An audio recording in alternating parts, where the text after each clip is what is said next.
The Golden Bell of Justice, episode 586. Today's sponsor is the U.S. Toyota Dream Car Art Contest. Stay tuned at the end of this show to learn how students in the United States can enter this inspiring contest and get lesson plans to design a dream car that makes the world a better place. The 10-Minute Teacher Podcast with Vicki Davis. Every weekday, you'll learn powerful, practical ways to be a more remarkable teacher today.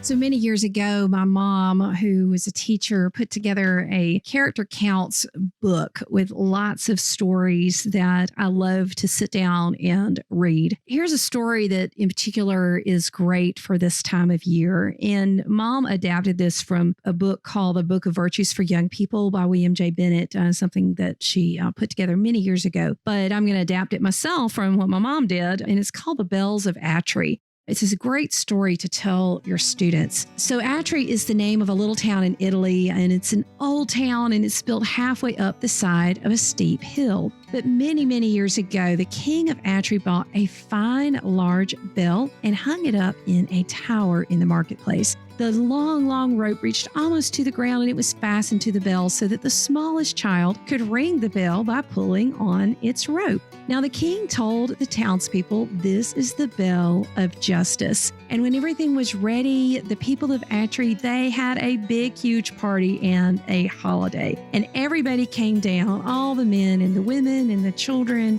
came down to look at the marketplace at the Bell of Justice. And it was a beautiful bell that gleamed as bright as the sun.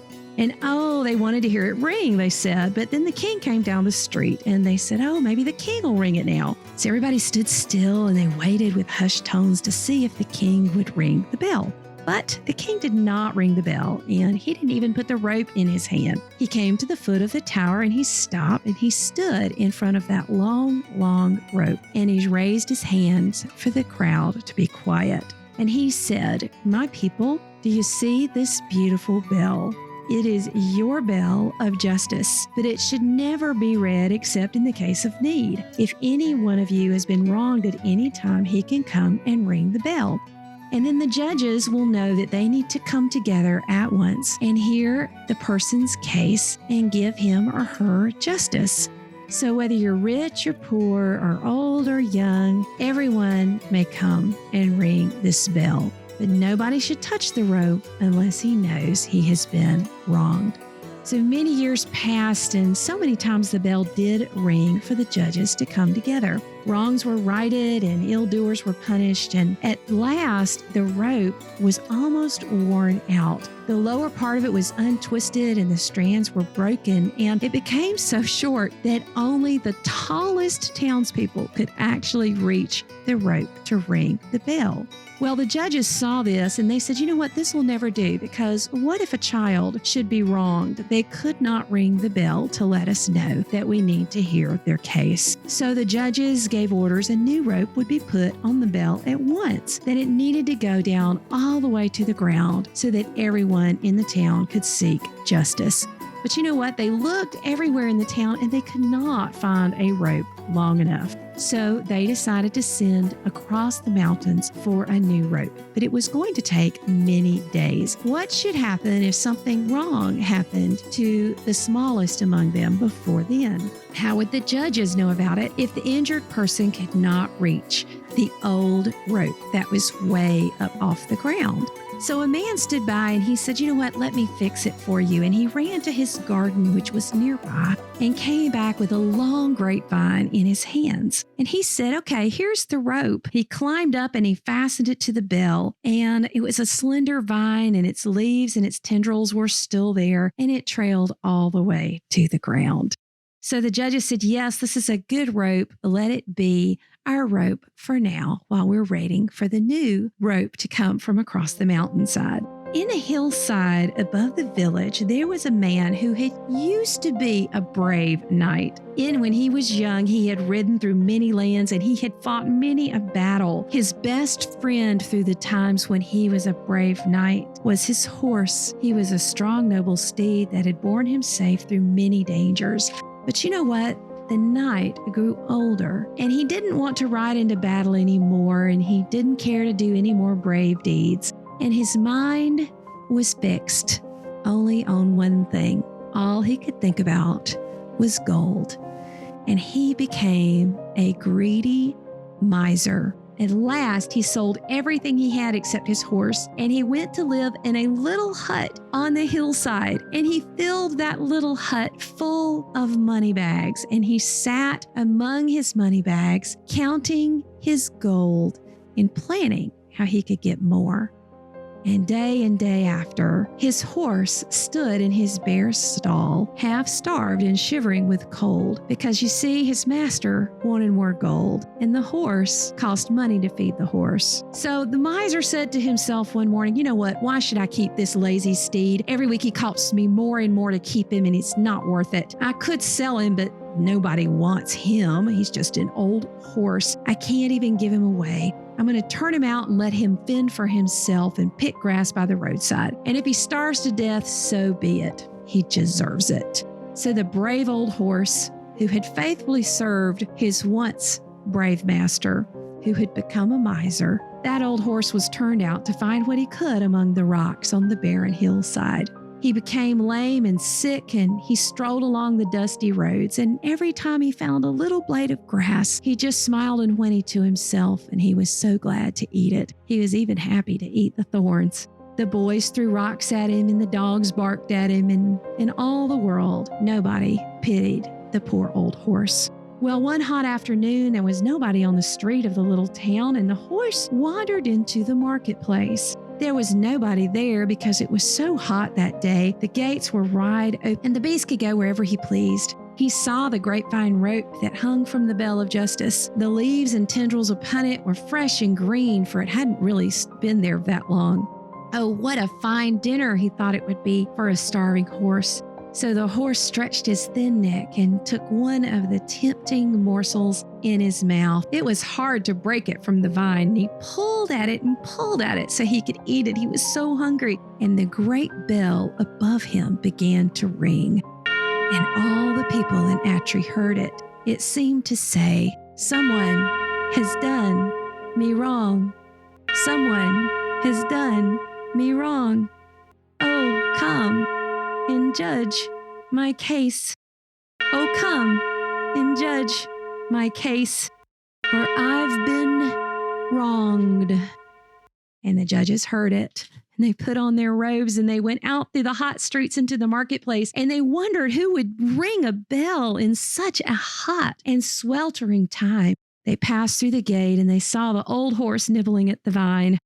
"Ha!" cried one, "it's the miser's steed. He has come to call for justice, for his master, as everyone knows, used to be a brave knight, and he has treated him most shamefully."